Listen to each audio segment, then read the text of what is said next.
प्रणाम। मनमोहक कृतियों का पटल मोहन कीर्ति पटल पर जुड़े समस्त कृतिकारों को मैं प्रणाम, स्वागत, अभिनंदन करता हूँ। हमारे साथ जुड़े हैं जोली कोट से आदरणीय उमेश पांडे जी, दिल्ली से पुष्पा RTI जी, आदरणीय गिरीश चंद्र बिष्ट हसमुख जी, जालंधर से ललित तिवारी जी और कत्यूर घाटी से जगदीश जोशी जी की अभी हमने कविता सुनी। और इसी क्रम को हमारे आगे बढ़ाएंगे हमारे सौरभ कोहली जी, और इसी कार्यक्रम में जुड़े हैं वाछोट भिकियाचरण से आदरणीय कृपाल सिंह शीला जी।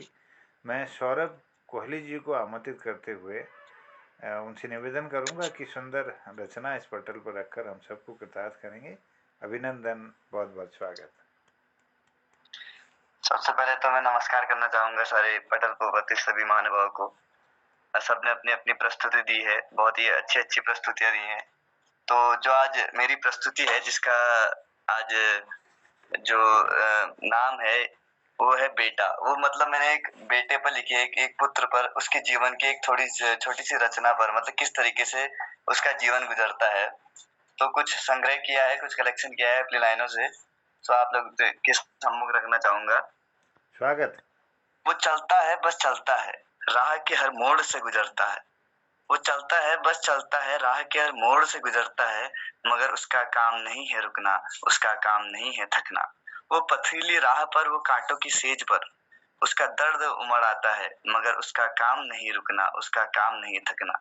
जिम्मेदारियों के बोझ से कंधे झुके हैं उसके, जिम्मेदारियों के बोझ से कंधे झुके हैं उसके, परेशानियों ने तो मानो उंगलियां पकड़ी हैं उसकी, मगर वो उनको गले से लगाकर आगे चल रहा है, अपना एक कदम आगे बढ़ा रहा है, अपना एक एक कदम आगे बढ़ा रहा है।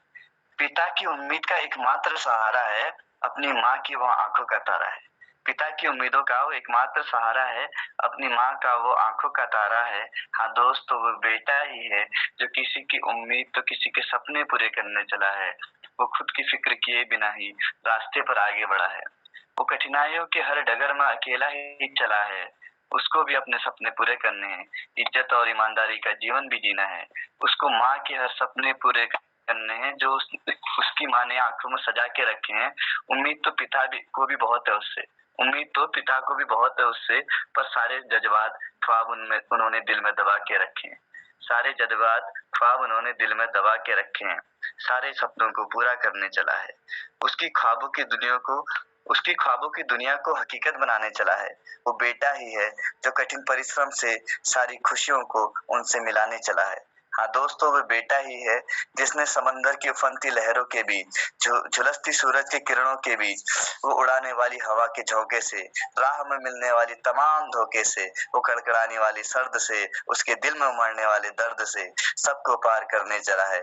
अपने आंखों में ख्वाब का एक छोटा सा घर बनाने चला है। वो लड़खड़ाते कदमों से बढ़ता चला है, ठोकर खाकर भी वो गिरता रहा है, मगर उसका काम नहीं है रुकना, उसका काम नहीं है थकना।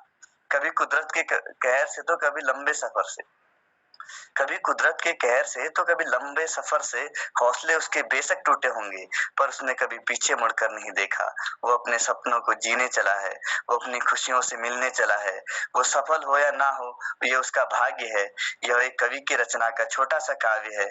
कठिन परिश्रम से जुड़ना, कड़ी चुनौतियों से लड़ना उसके जीवन का आधार है, उसके जीवन का आधार है। उसके पीछे बड़ों का आशीर्वाद, माता पिता का प्यार है। अपने लक्ष्य को पाने के लिए उसे चलना है, क्योंकि उसका काम नहीं है थकना, उसका काम नहीं है रुकना। बहुत बहुत धन्यवाद। वाह, बहुत बढ़िया, बहुत सुंदर सुंदर अभिव्यक्ति, बहुत सुंदर। क्या बात है। Thank you sir, thank you. वर्तमान में जो अपेक्षाएं एक पुत्र से होती हैं माँ बापों की, और वर्तमान की विषम परिस्थितियों में पुत्र अपने लिए एक जगह खोजता है और एक काम को खोजता है, अपने माँ बाप की इच्छाओं को पूर्ति के लिए लगातार संघर्ष कर रहा होता है। ये दृश्य आपने इस अपनी रचना में रखा। सुंदर अभिव्यक्ति। जय हो। Thank you sir, thank you. जय हो।